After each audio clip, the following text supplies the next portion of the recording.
Olá, bem-vindos à nossa série de leitura e estudo do livro Nosso Lar, de André Luiz. Hoje nós vamos ler e comentar sobre o 14º capítulo, que se denomina Elucidações de Clarencio, ok? No capítulo anterior, nós vimos André Luiz se dirigindo a Clarencio, pois que ele se encontra numa situação melhor, mas que ele sente falta do trabalho. Então, nesse caso, ele vai e Clarencio atende de 2 a 2 e nós vimos o caso daquela senhora que, embora dada a ela inúmeras oportunidades de trabalho, no momento que ela vai pedir a intercessão pelos filhos dela, ela não se dedicou de forma alguma a cooperar com a colônia Nosso Lar, ok? E, na sequência, depois da, de Clarencio ter atendido aquela senhora e falado sobre as questões com a sinceridade necessária, então André começa esse capítulo dizendo o seguinte: pulsava-me precípite o coração, fazendo-me lembrar o aprendiz bisonho diante de examinadores rigorosos. Vendo aquela mulher em lágrimas e ponderando a energia serena do ministro do auxílio, tremia dentro de mim mesmo, arrependido de haver provocado aquela audiência. Não seria melhor calar, aprendendo a esperar deliberações superiores? Não seria presunção descabida pedir atribuições de médico naquela casa onde permanecia como enfermo? A sinceridade de Clarencio para com a irmã que me antecedera despertara-me raciocínios novos. Quis desistir, renunciar ao desejo da véspera e voltar ao aposento. Mas era impossível. O ministro do auxílio, como se adivinhasse meus propósitos mais íntimos, exclamou em tom firme, pronto a ouvi-lo. Ia solicitar instintivamente qualquer serviço médico em nosso lar, embora a indecisão que me dominava. Entretanto, a consciência me advertia que, por que referir-se a serviço especializado? Não seria repetir os erros humanos, dentro dos quais a vaidade não tolera outro gênero de atividade, senão o correspondente aos nossos preconceitos dos títulos nobilárquicos ou acadêmicos? Essa ideia equilibrava-me a tempo. Bastante confundido, falei. Tomei a liberdade de vir até aqui rogar os seus bons ofícios para que me reintegre no trabalho. Ando saudoso dos meus místeres, agora que a generosidade de nosso lar me reconduziu à bênção da harmonia orgânica. Qualquer trabalho útil me interessa, desde que me afaste da inação. Ou seja, André Luiz, ele foi com a intenção de pedir trabalho dentro da área médica, ok? Como ele sendo médico aqui na Terra. Mas, diante da situação que precedera a sua fala com aquela senhora, ele ponderou melhor, pedindo aí uma forma de trabalho diferentemente de qualquer coisa que ele possa ser útil, tá? Mas, embora o pedido dele, Clarencio, percustando a alma de Allan Kardec, diz o seguinte: Clarencio fitou-me longamente como identificar-me as intenções mais íntimas. Já sei. Verbalmente pede qualquer gênero de tarefa, mas no fundo sente falta dos seus clientes, do seu gabinete, da paisagem de serviço com que o senhor honrou sua personalidade na terra. Até aí, as palavras dele eram jatos de conforto e esperança, que eu recebia no coração com gestos confirmativos. Depois de uma pausa mais longa, porém, o ministro prosseguiu.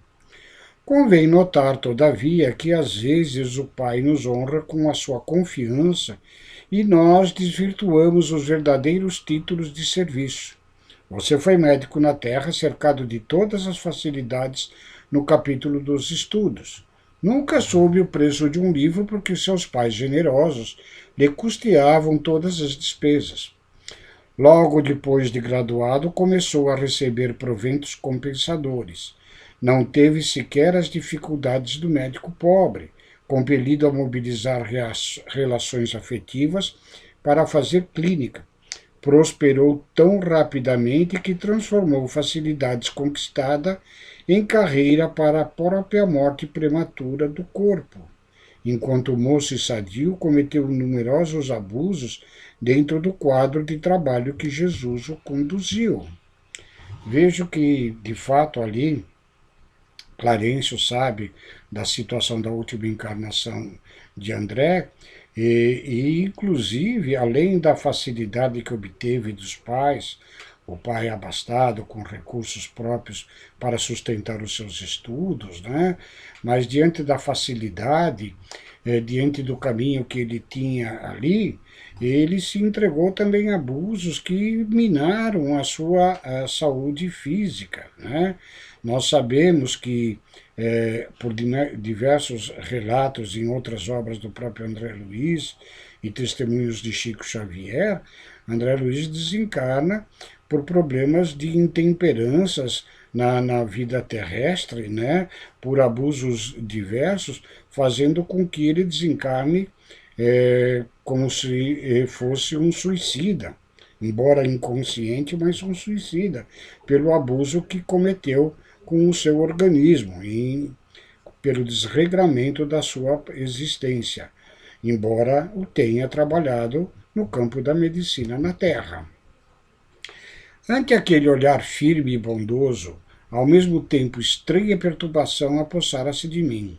Respeitosamente ponderei. Reconheço a procedência das observações, mas, se possível, estimaria obter meios de resgatar meus débitos, consagrando-me sinceramente aos enfermos deste parque hospitalar.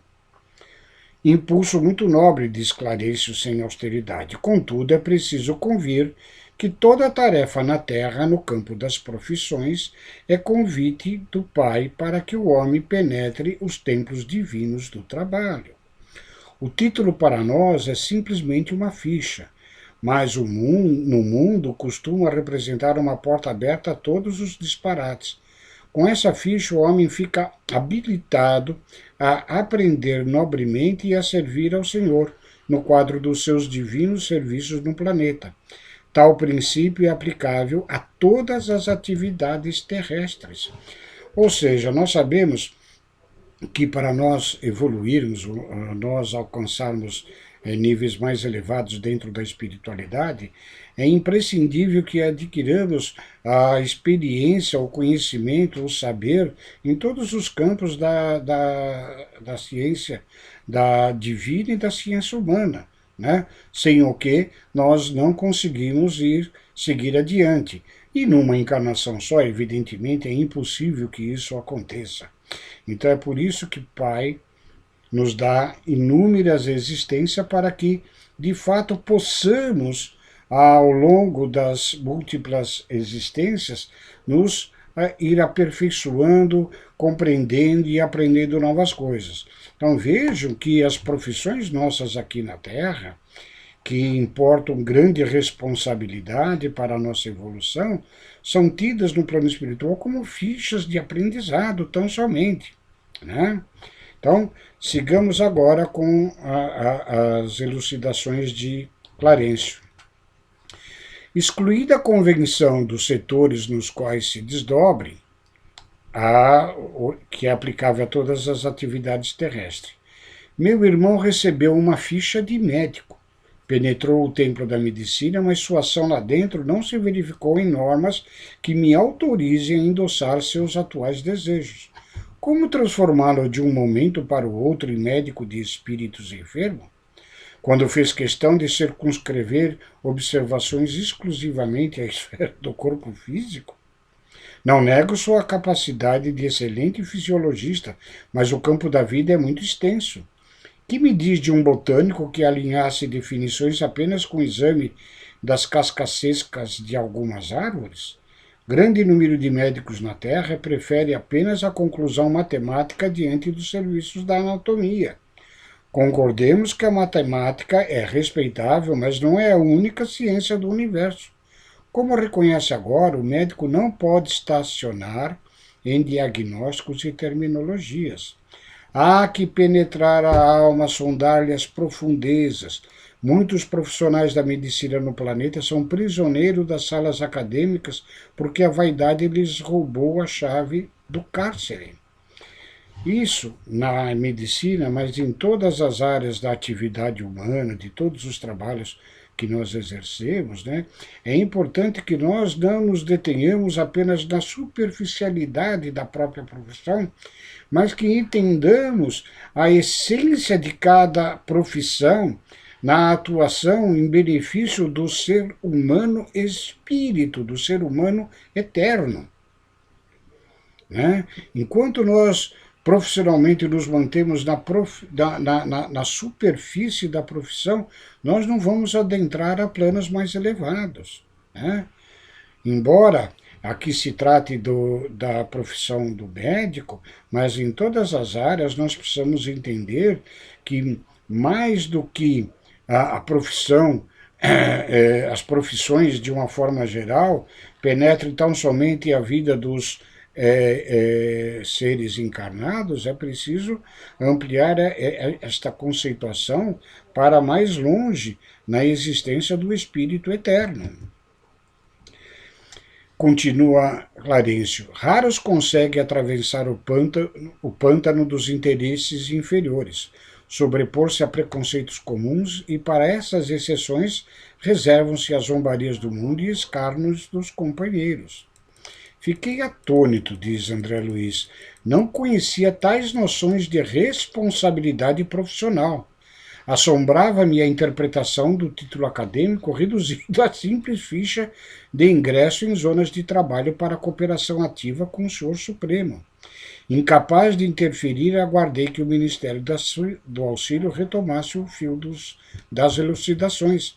Aqui a gente imagina que os nossos trabalhos, as nossas profissões, são para nossos usos próprios, para alimentar a nossa vaidade, o nosso orgulho, o nosso egoísmo, quando na realidade nós estamos simplesmente em aprendizado para desempenhos maiores no plano do espírito e o desenvolvimento das nossas capacidades e nossos potenciais espirituais.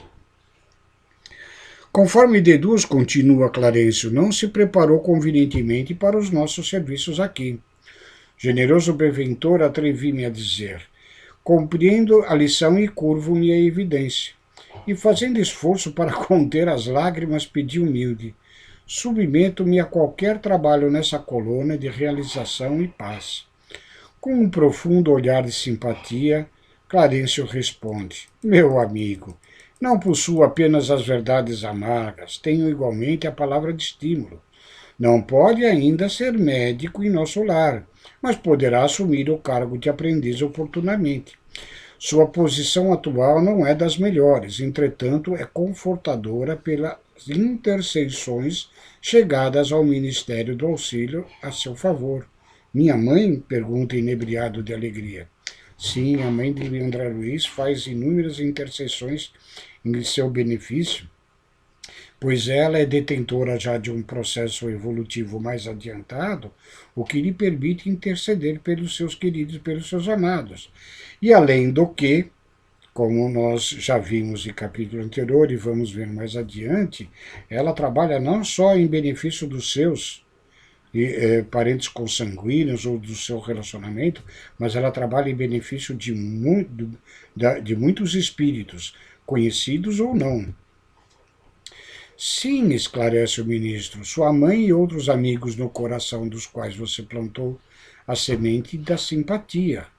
Logo após a sua vinda, pedi ao Ministério do Esclarecimento providenciasse a obtenção de suas notas que examinei atentamente. Muita imprevidência, numerosos abusos e muita reflexão. Mas, nos 15 anos da sua clínica, também proporcionou restituário gratuito a mais de 6.000 necessitados. Na maioria das vezes praticou esses atos meritórios absolutamente por troça. Mas, presentemente, pode verificar que, mesmo por troça, por brincadeira, o verdadeiro bem espalha a bênção em nossos caminhos. Desses beneficiários, 15 não o esqueceram e têm enviado até aqui veementes apelos a seu favor. Devo esclarecer, no entanto, que mesmo o bem que proporcionou àqueles que se tornaram indiferentes surge aqui a seu favor. Olhem só, queridos, nós temos fichas. O que nós aqui fazemos é anotado, é sabido. Nós já tínhamos essa percepção, né, ao entendermos que uma das qualidades divinas do Deus nosso Pai é a onisciência, o saber de tudo. Mas também a espiritualidade maior, ela tem acesso aos nossos procederes na Terra e para que nós saibamos quando do retorno à nossa vida real, que é do plano de espírito, né? Termos as anotações devidamente analisadas para nossas correções ou aproveitamento das coisas boas que aqui fizemos, né? Então é assim, quando nós desencarnamos é como se saíssemos da escola e voltamos para casa, e lá em casa, os nossos pais aí, representados pelos bons espíritos, olham como fomos, olham o nosso boletim para ver como que nós fomos durante o nosso período escolar, se aproveitamos ou não, né? Então vejam que todo o bem que nós praticamos, ainda que por brincadeira, como no caso relatado aí por Clarencio sobre André Luiz, eles sempre atuam a nosso favor, né? De 6.000, 15 ainda elevam as preces em intercessão por André Luiz. E embora os outros não se lembrem mais, embora tenham obtido o receituário gratuito, né, o bem que André Luiz praticou ainda faz com que ele tenha este benefício. Concluindo a sorrir as elucidações surpreendentes, Clarencio acentuou: aprenderá lições novas em nosso lar e depois de experiências úteis cooperará eficientemente conosco, preparando-se para o futuro infinito. Sentia-me radiante, pela primeira vez chorei de alegria na colônia. Oh, quem poderá entender na terra semelhante júbilo? Por vezes, é necessário que se calhe o coração no grande e eloquente silêncio divino. Então, hoje, ficamos por aqui nesse 14º capítulo, e para o próximo vídeo nós estaremos vendo o capítulo próximo, 15º, que se intitula A Visita Materna, ok? Também muito importante para o nosso estudo e principalmente para as nossas reflexões. Fiquem com Deus e lembre-se, né? Se vocês souberem de companheiros que se interessem também pelo estudo da espiritualidade, pelo seu próprio despertamento espiritual, para que possamos em conjunto evoluir, eu peço a gentileza de que divulguem estes vídeos para que possamos em conjunto, né, contribuir com a obra da doutrina e do Evangelho de Jesus. Fiquem com Deus.